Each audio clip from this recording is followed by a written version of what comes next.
Often, when people consider user experience or creating great user experiences, they kind of think of two main characters. It's either that very ambitious product owner who wants to change the world, or they think of visual designers who are literally graphic artists. So you may feel out of your depth when considering a shift into becoming a user experience professional. However, these two personality types are really at two opposite ends of the final product, and all the practical people fall somewhere in between. I came from a background in information systems and functioned as a business analyst, which allowed me to easily fall into the user experience profession using my more logical and practical skill set. My first deep dive into user experience design was actually information architecture. I wanted to start using and building my user experience skills within my role as a business analyst, and this kind of fit in perfectly. In fact, I would even argue that business analysts should study information architecture to be better practicing analysts. So what is information architecture? Well, information architecture is the structural design of information environments, which uses the combination of organization, labeling, search, and navigation to support usability and findability. The short version of that is basically how do you structure an application so people can understand where to find what it is they're looking for or trying to do. So let's talk about those four components a little bit. Let's start with organization, or how do you categorize and arrange the content on a system.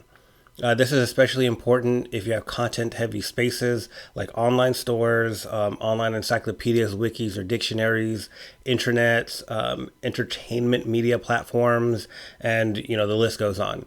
In these environments, there can be thousands of things to see. So how do you organize the information so users can understand how to get to what they're looking for? Sometimes the organization can be very simple and linear. For example, a dictionary has terms in alphabetical order. A calendar has events in chronological order. However, as information needs to become more robust, you need to better understand how they relate to each other. Next, it's navigation. It doesn't matter how you organize information if people can't figure out how to browse your application. Netflix, for example, focuses its navigation on allowing users to navigate your common or favorite genres. Amazon, on the other hand, its navigation is based off of product categories. Labeling is another important part of information architecture, or how do you ensure you're using the right language and taxonomy in your application so people understand what you mean. This one's pretty straightforward in concept and is critical for defining a usable application. Last but definitely not least is the search system. People rely heavily on the search system, especially if they're looking for something specific.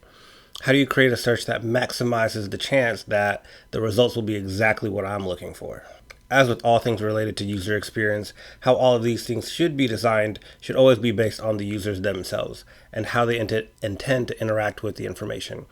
You should also take into account the goals of the system. So if there isn't a separate user research or business analysis team, an information architect will have to do some work in these spaces.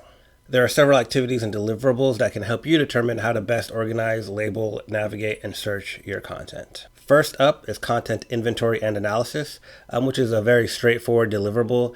It usually comes in the form of a giant table with all the actual or expected content. Here you're likely focused on the metadata of the content to understand exactly what you're working with.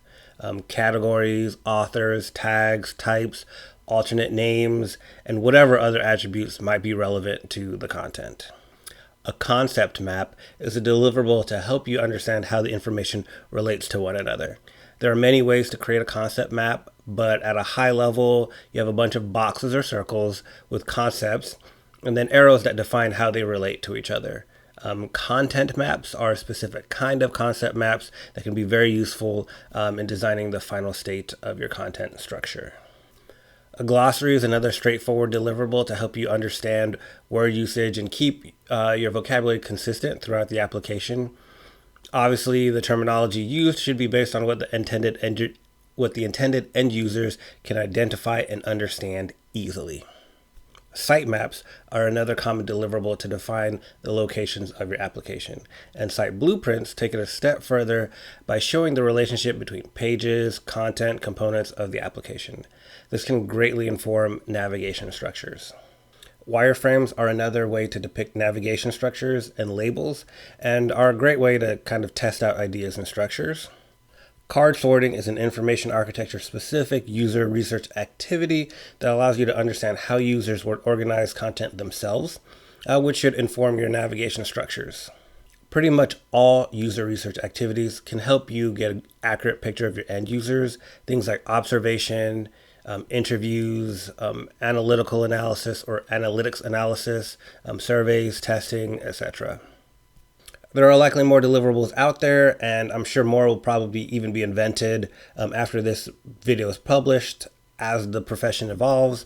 However, if this is a topic that interests you, do some more research, start practicing the techniques and deliverables. I highly recommend the Polar Bear book.